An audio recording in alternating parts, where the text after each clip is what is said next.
மேடை அனுபவங்கள் எவ்வளோ இருக்குது தெரியுமா எங்களுக்கு? அந்த அனுபவத்தை ரசிப்பமே. அன்பு பெரியவர்களே, அருள் மிகுந்த தாய்மார்களே என்ற அப்படியே ரிப்பீட் ஆகுது. மைக்காரர்கிட்ட கேட்டேன், எதிரொலிக்குதுப்பா தம்பின்னா. இல்லை சார், எல்லாமே சரியாக தான் இருக்குதுன்னாரு.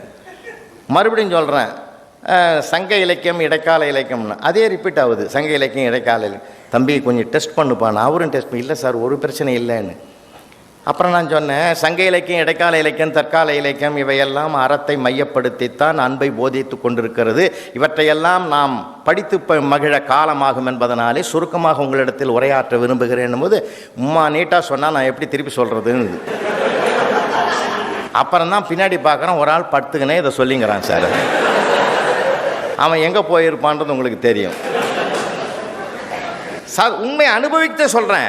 ஏன்னா இவ்வளோ நெருக்கடி, ஒரு நெருக்கடி நமக்கு வருகிற போது தான் நாம் யார் என்பது நமக்கே தெரியும். நெருக்கடி நம்ம மேலே கோவப்படக்கூடாது.